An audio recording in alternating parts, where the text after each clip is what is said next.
all safe, and I hope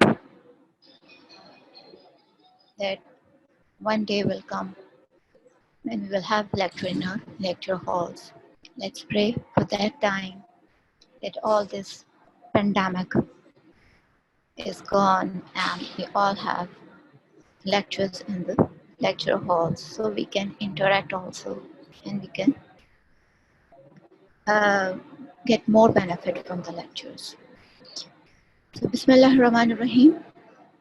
Today we will discuss the benign conditions of the uterus, which are Asherman syndrome, endometrial polyps, and adenomyosis. So we'll discuss one by one.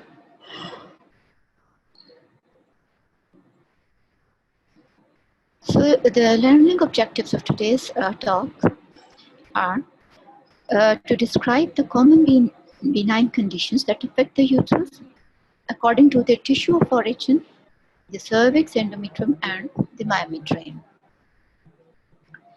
So the benign conditions which I already told you, the Asherman syndrome, polyp, and the adenomyosis. Understand the presenting symptoms and examination findings associated with these pathologies. So you must be able to understand the symptoms associated with each condition and their positive findings.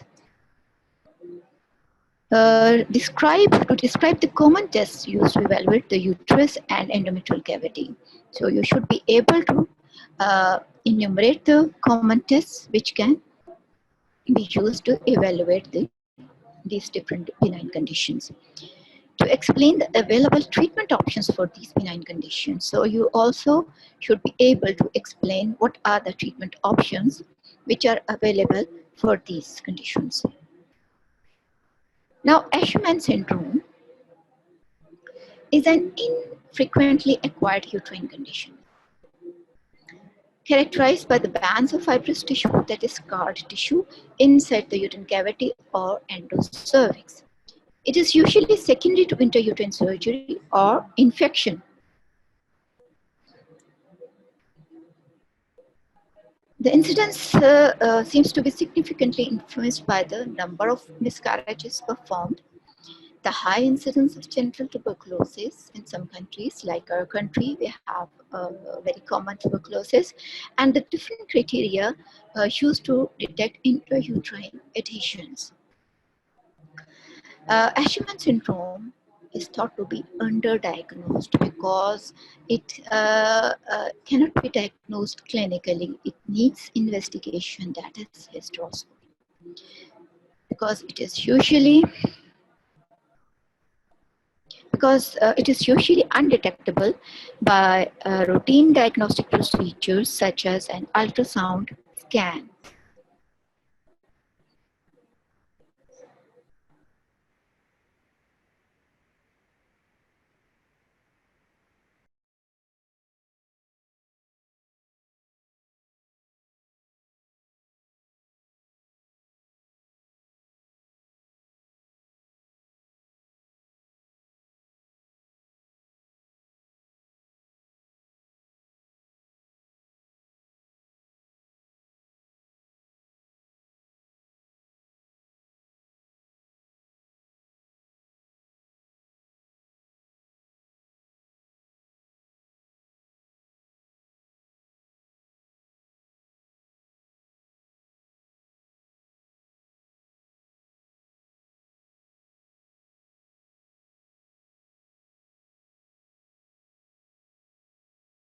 Or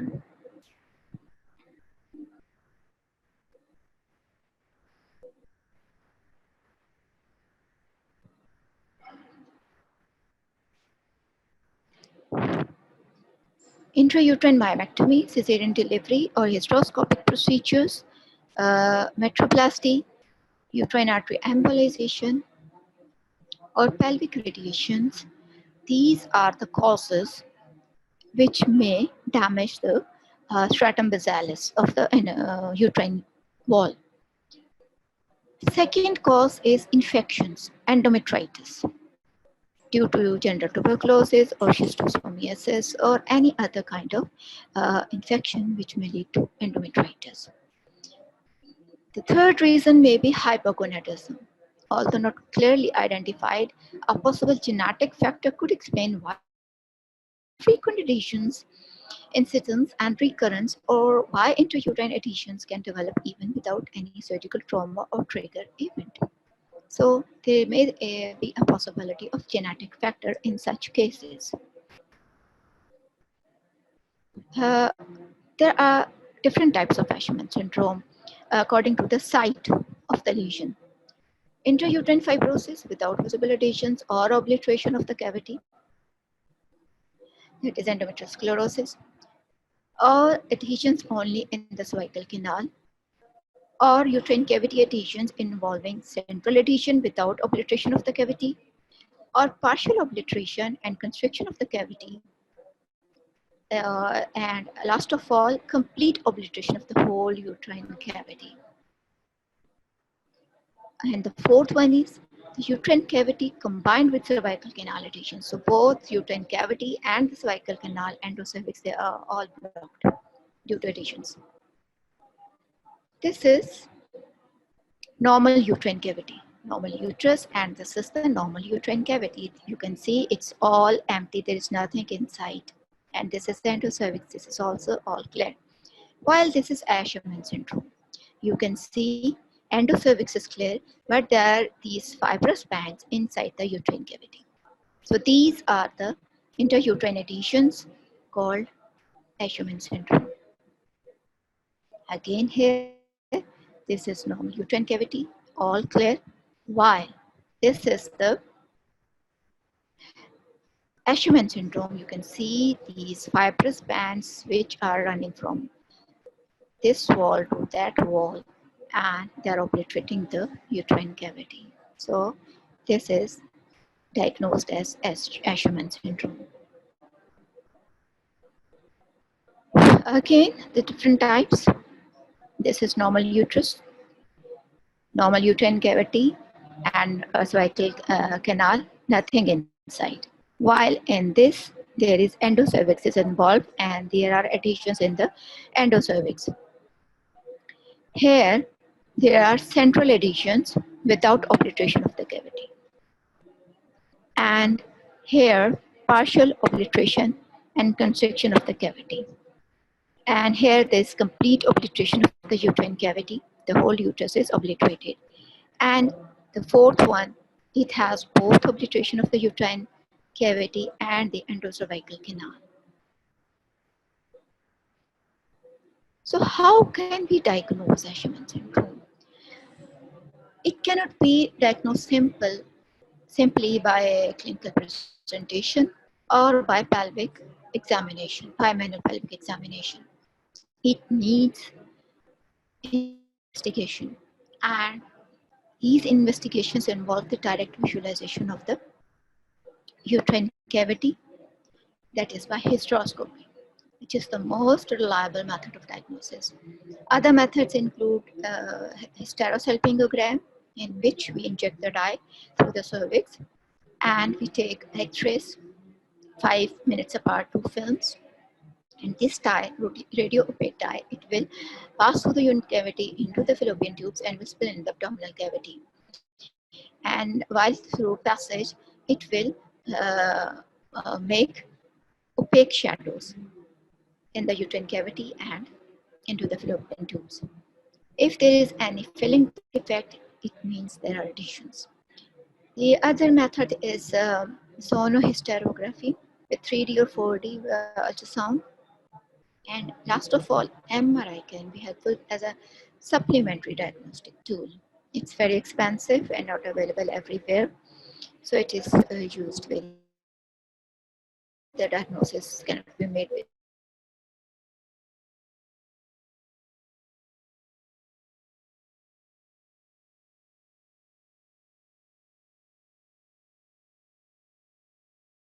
the fibrous band which is present in the uterine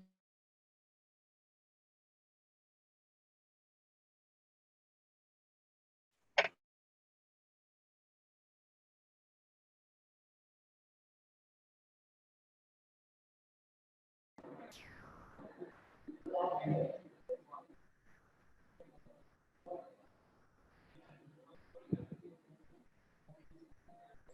Here you can see hysterosalpingogram. This is hysterosalpingogram showing the uterine cavity. The dye is injected through here from the cervix. This is the uterus. These are the fallopian tubes, and this is the spill of the dye into the peritoneal cavity. So the dye injected over here, it causes radiopaque shadows outlining the uterine cavity. But here, this is the filling defect. Here also, this is the filling defect. So this filling defect shows that the presence of adhesions at this place.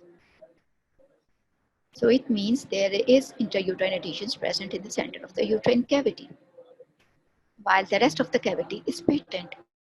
The dye goes from here into the fallopian tubes and spills into the peritoneal cavity. Like this, similarly on this side, the tube is outlined and this is the spill into the peritoneal cavity. This is another hysterosalpingogram showing filling defects into the uterine cavity. These are the filling defects into the uterine cavity. The uterine cavity is not properly outlined. So this shows this is also presence of intrauterine adhesions, Asherman syndrome. Again, you can see the whole cavity of the uterus, but there is filling defect in the cervix. So this is endocervical canal where there are presence of adhesions causes filling defect over here, while the rest of the cervical canal is patent. So these are the fallopian tubes and spill of dye into the peritoneal cavity.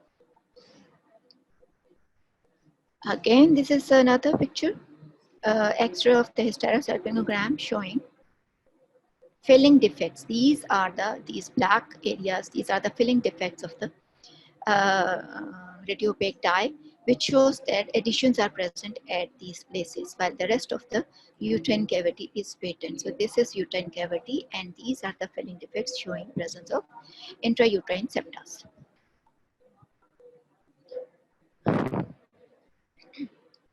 Now, how can they manage as there are presence of intrauterine adhesions?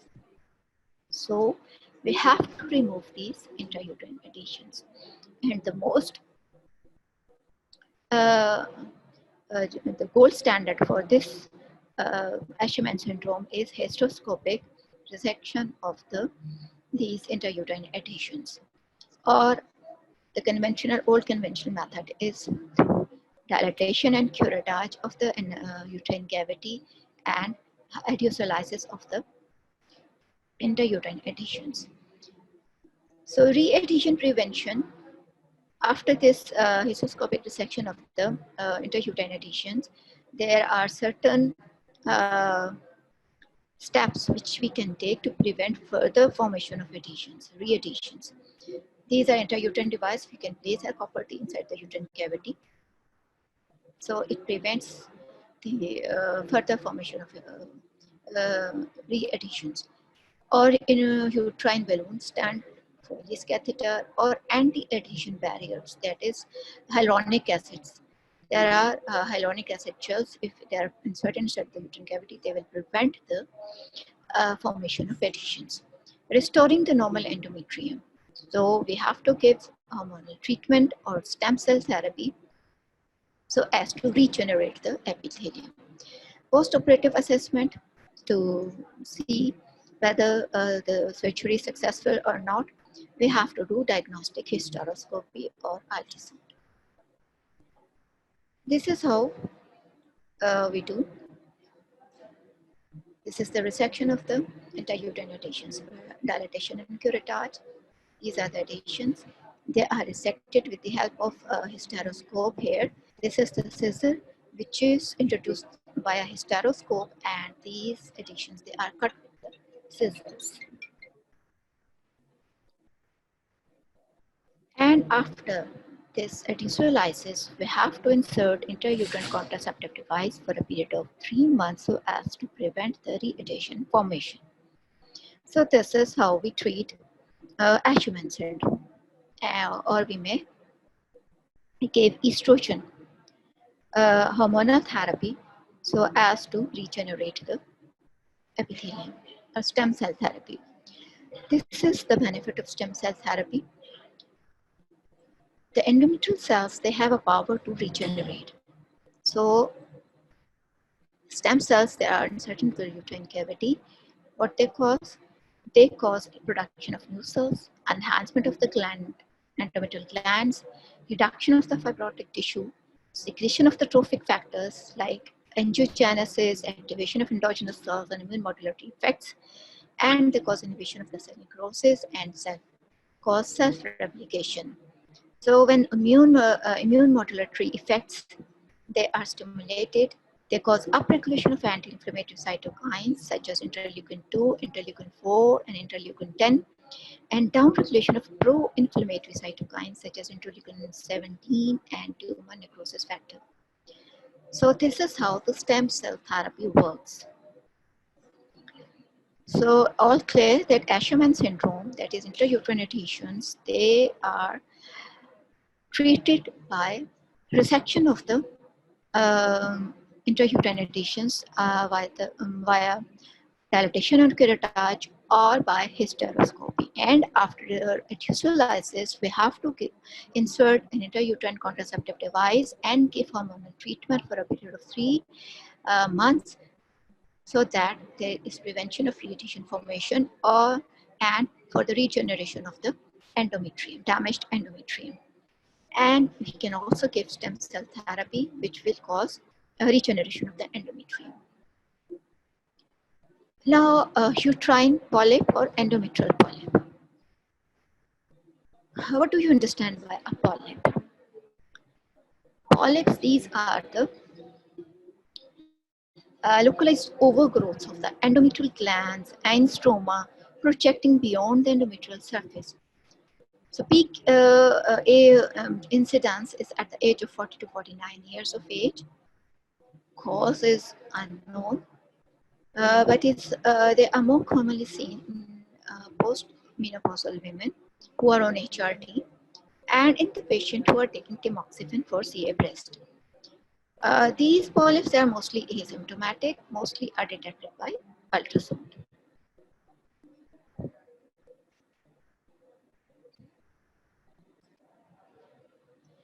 Now you can see over here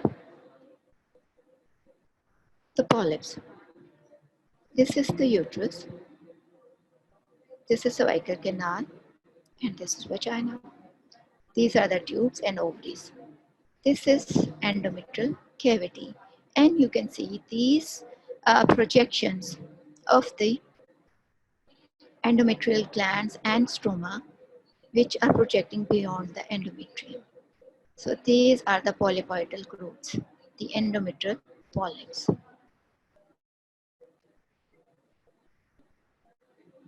These are the cervical polyps. This is cervix. When you put a cuscus speculum into the vagina, you will visualize the cervix like this. And this is the cervical os. And these are polypoidal growths projecting outside through the cervix. So these are cervical polyps. These are pedunculated. They have a pedicle. These are pedunculated cervical polyps. Again, this is a cut view, cross-sectional view. This is cervical canal. This is vagina. You can see the rugae of the vaginal wall. And these are the cervical polyps, which are originating from the cervical canal. The stalk is attached to the cervical canal, endocervix. Here, again, you can see the stalk is attached over here at this point. And they are protruding outside the cervix. So these are the cervical polyps. So these polyps, they may be pedunculated, as I told you, or sessile. The size is 1 millimeter, or they may go up to 4 centimeter. They may fill the endometrial cavity and project through the cervical os. They may be single or multiple and may originate anywhere, but most commonly they arise from the fundus. So these are the pedunculated polyps. You can see they have a stalk. They are attached over here. So these are pedunculated polyps. This is sessile. They have no stalk. They are directly attached to the endometrium. So this is sessile. These are two sessile polyps. While this is pedunculated, this is pedunculated cervical polyp because this is the cervical canal. It starts from here and ends over here. So this is a cervical polyp which is pedunculated. So we have two types of polyps, sessile. These are sessile or pedunculated like this. So on ultrasound, what you will see, they may appear as non-specific echogenic thickening, round echogenic mass in the endometrial cavity. So they will show as an echogenic mass, better appreciated with fluid in the endometrial cavity. If inject fluid into the endometrial cavity as in sono intrauterine, saline intrauterine sonography, when we inject saline into the endometrial cavity, then they can be clearly appreciated. They may be broad-based, short stalk, or they may be pedunculated, long stalk. So positive pedicle artery sign on the color Doppler. If you do Doppler study, there will be uh, you can see the blood flow into the stalk of the polyp. So regarding symptoms, most of the polyps, they are asymptomatic. They may cause uterine bleeding. It could be intermenstrual bleeding. It may be menorrhagia. It may be postcoital bleeding or postmenopausal bleeding. So these polyps, they may lead to menorrhagia, heavy menstrual bleeding, spotting in between the periods, that is intermenstrual bleeding, or postcoital bleeding. If it is a cervical polyp, it will bleed when there will be a intercourse. So what are the risk factors which contribute towards the formation of these polyps? Obesity, late menopause, partially estrogen agonist tamoxifen therapy. If a patient is on tamoxifen for CA breast, they may have increased chances of developing polyps. Or if the patient is postmenopausal and is taking a hormone replacement therapy, because the estrogen in the hormone replacement therapy, it will cause overgrowth of the endometrium and it will lead to formation of the polyp. So endometrial polyps, sometimes in 10 to 25% of cases, they contain hyperplastic foci, and 1% is frankly malignant. So whenever there is a polyp, we must do histopathology to rule out malignancy. So diagnosis, how can we diagnose? If it is a cervical polyp, it can be diagnosed clinically on post-vacuum examination. You can directly visualize the cervix and can see the polypoidal growth protruding through the cervix. But if it is an endometrial polyp, then we have to do investigations like ultrasonography, TVS, outpatient hysteroscopy, OPH, or saline infusion sonography, in which we inject a normal saline into the uterine cavity and then we do ultrasound, 3D or 4D ultrasound. Then we can see there are echogenic foci inside the uterine cavity. So this is hysteroscopy. This instrument is an hysteroscope which is introduced through the cervix and via the cervix into the uterine cavity. This is fiber optic, flexible hysteroscope, and it will visualize the uterine cavity directly. You can see from here, you see the this is the eyepiece, and you can see the inside of the uterine cavity, or you can also see the video. This is close picture hysteroscope inside the uterine cavity, and this is the endometrial polyp projecting through the fundus. So on hysteroscope, you will see the polyp like this. This is the polyp inside the uterine cavity. This is the hysteroscopic view of the polyp. This is uterine cavity. This is the tubal ostia. And this is the polyp which is attached to the endometrium over here. So this is the sessile polyp. It has no stalk. So this is this whole white egg-like thing is a polyp, endometrial polyp. So this is hysteroscopic view. So whenever you find you have a patient with polyp, how you will treat? The aim of the treatment is to alleviate her symptoms, that is amenorrhea, intermenstrual bleeding, postpartum bleeding, and optimize the fertility and exclude hyperplasia or cancer, because I told you there is 1% chance of malignancy, because 10 to 25% of these polyps, they have hyperplastic foci. So this is the aim of the treatment. Now the treatment options available are polypectomy under general anesthesia. We give general anesthesia and do DNC polypectomy. We remove the polyp, avulse the polyp with the help of a sponge holding forceps, and then we curatize the uterine cavity to curate the base of the polyp and send the specimen for histopathology to rule out any malignancy or hyperplasia. And the most favorable treatment, or the most definitive treatment, is hysteroscopic polypectomy under local anesthesia. The polyp is removed by scissors or electrodes or by Morse accelerators, and it is sent for histopathology to rule out any malignancy or hyperplasia.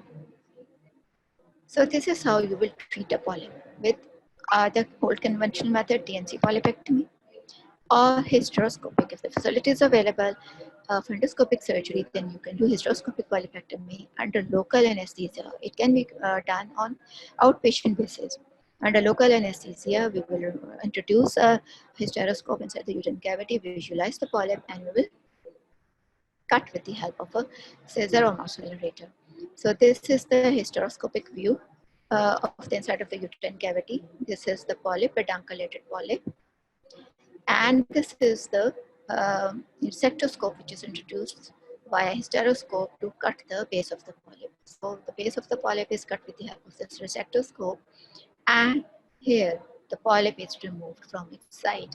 So these are the tubulosteal fallopian tubes, opening of the fallopian tubes into the uterine cavity, and the polyp is gone, and you can see the clear uterine cavity. So this is how you do hysteroscopic polypectomy. Now, adenomyosis. What do you understand by adenomyosis? This is a benign condition of the uterine wall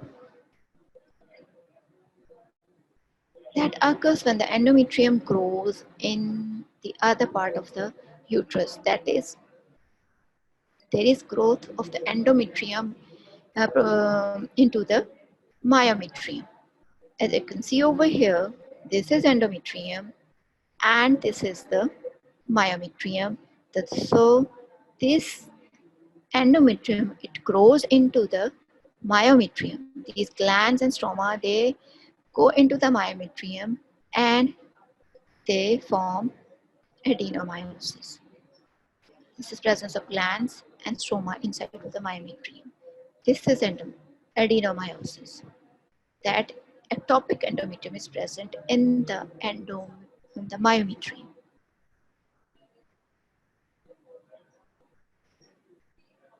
This is a healthy uterus, uterine cavity, normal myometrium.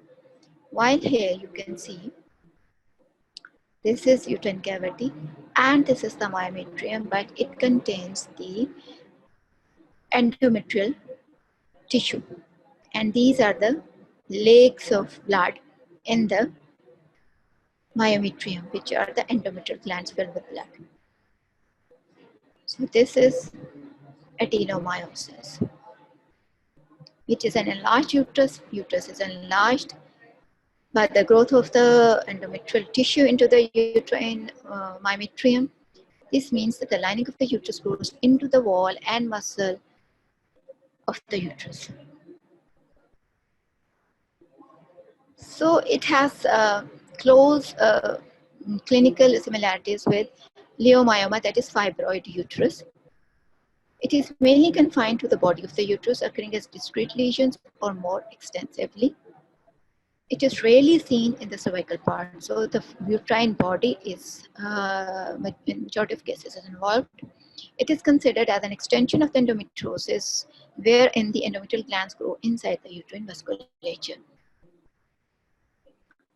It is a disease of multipara and seen mostly after 40 years of age. And overall incidence is about 10%. So adenomyosis is a disease of multipara. Okay, so you must, whenever you are given a scenario with multiparous patient and enlarged uterus, uniformly enlarged uterus, you must consider adenomyosis. Occurrence is more likely to be seen in women who are parous, as I've told you, multipara, and who have had termination of pregnancy. They have history of any previous DNC, spontaneous miscarriages, and endometriosis. So you can also take the history from the patient, whether she had any DNC for any miscarriage or she had any spontaneous miscarriage, then it will be helpful in the diagnosis. How the patient will present with adenomyosis?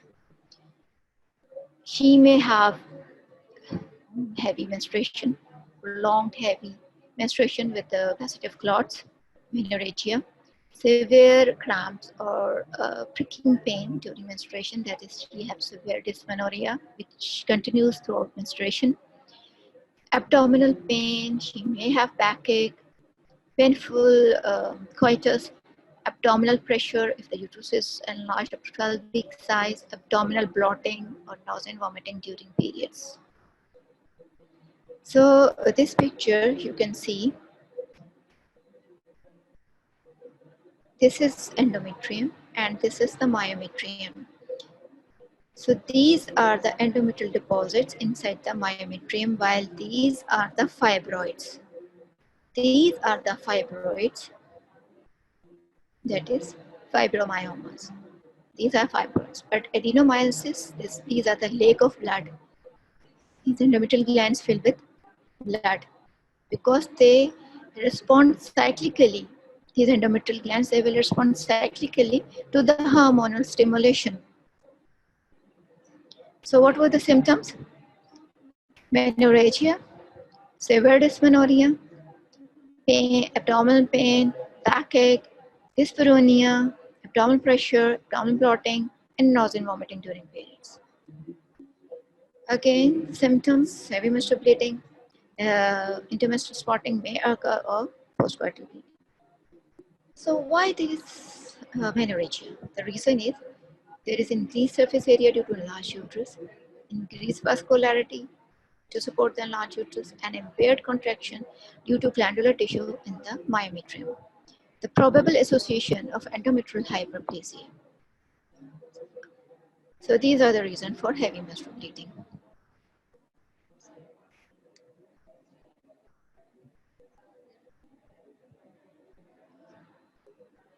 So what are the causes which lead to adenomyosis?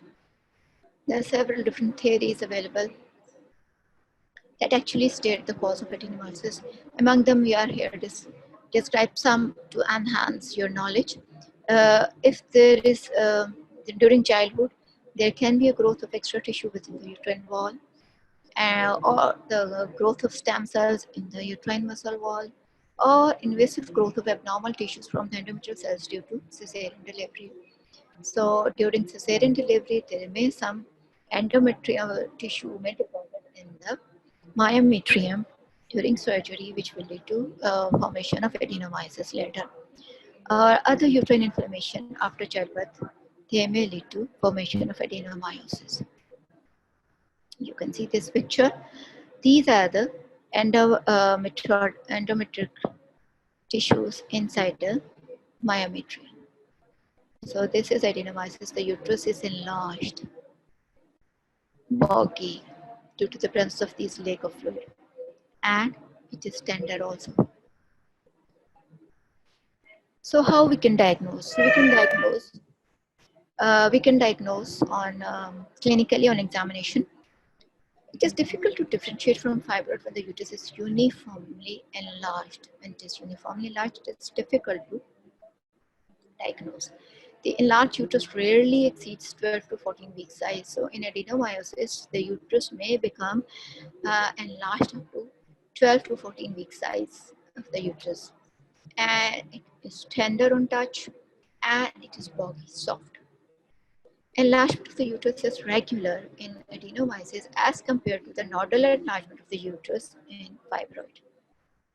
So this is the differentiating point with the fibroid uterus. Then ultrasound examination is helpful when the adenomyosis is localized, showing hemorrhage-filled distended endometrial glands, and sometimes gives irregular nodal appearance as in fibroids. So the third investigation is MRI. It is expensive but excellent images if you have any uh, ambiguity or if you have any suspicion. Now how you will manage?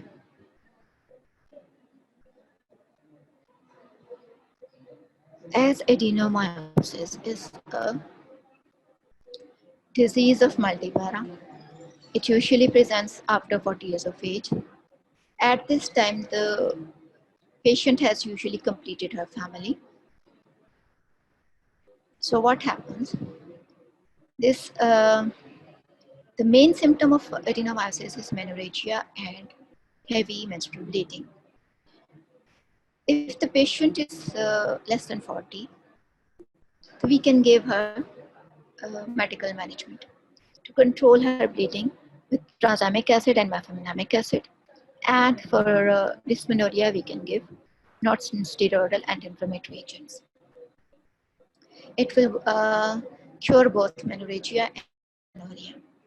But for the cycle regulation, for lesser blood loss, we can give hormonal therapy. Hormones include, if the woman is less than 35 years, then Ozapis, and if it is more than 35 years, we can give progestogens. Progestogens can be given in the form of oral or implants, that is levonorgestrel intrauterine system and Depo-Provera injections. So these are the progestogens which can be given, which are long-acting reversible contraception, which is Depo-Provera, which is given a period injection. IM, methotrexate injection is given IM for a period of 3 months, and it is repeated for 3 months. After 3 months. And levonorgestrel intrauterine system, which is inserted into the uterine cavity, and it is also for a period of 5 years. That is Mirena. So this is the medical management. And the other treatment option is GnRH analogs, but they are given for a short term. It will reduce the symptoms of adenomyosis and the size of the uterus also. But they are given for a period of short term because long-term use may lead to menopause because they are create hypoestrogenic state. So if we the main aim of the medical management is to induce pseudomenopause, that is, give the hormones continuously so as to create the amenorrhea. Whenever there will be a amenorrhea, it will lead to the necrosis of the endometrial tissue into the myometrium. And there will be no bleeding in the endometriotic tissue, and there will be no pain, and it will also decrease the size of the uterus also. So it will cure both dysmenorrhea and menorrhagia. So this is the main aim of the medical management, to induce pseudo-pregnancy, amenorrhea. Now the surgical management, which is the definitive management. This is the definitive treatment for adenomyosis. If the patient is above 40, completed her family, she is multiparous, then she should undergo hysterectomy. Hysterectomy is the definitive treatment. It will cure her for lifelong. But if she wants to conserve her uterus and she refuses hysterectomy, then we can do hysteroscopic resection of the superficial adenomyosis. If it is less than 1 millimeter of myometrial invasion, then we can do hysteroscopic resection in such cases if the facility is available of endoscopic surgery. So regarding adenomyosis, there are two treatment options, either medical management or surgical management. In medical management, you have to give symptomatic treatment, which includes tranexamic acid and mefenamic acid, to treat menorrhagia and dysmenorrhea both. Or we can give hormonal therapy. Mainly progestogens, they are administered, and they are administered in a continuous fashion so that to induce amenorrhea. So if we are giving oral progestogens, they are given continuously without any break. So they will induce necrosis of the endometrial tissue in the myometrium, and it will induce amenorrhea. Or we can insert Mirena, levonorgestrel intrauterine system, inside the uterine cavity. It will also cause atrophy of the endometrium and endometrial tissue into the myometrium, and it will lead to amenorrhea ultimately. Similarly, Depo-provera injections, these are also long-acting reversible contraception. These are the injections of metoxyprogesterone acetate. They are given intramuscularly after every 3 months, and in the long run, they will also induce amenorrhea. So the purpose of medical management is to induce amenorrhea so that the ectopic endometrial tissue, it dies out, it undergoes necrosis. So this is the main of medical management. So this medical management is only given in those patients who do not want to do, who refuses surgical treatment, or who do not want hysterectomy, or who are younger, or they want to retain their uterus, or they want more fertility. The surgical management includes hysterectomy and hysteroscopic resection. So hysterectomy is the definitive treatment in adenomyosis, because mostly the adenomyosis is seen in multiparous above 40 years of age. The patient has completed her family. So the best treatment option is hysterectomy. Or if the patient refuses hysterectomy, then we can do hysteroscopic resection of the superficial adenomyosis if the myometrial invasion is less than 1 millimeter.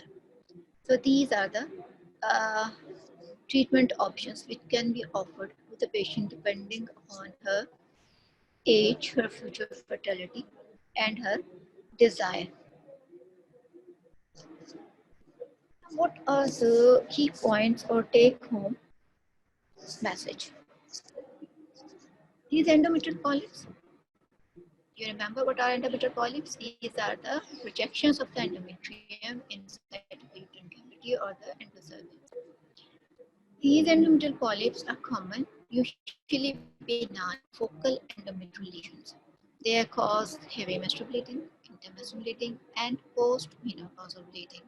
Surgical removal, that is polypectomy, either by DNC polypectomy or by hysteroscopy under direct vision as an outpatient or day case. This is the best treatment option for the endometrial polyps.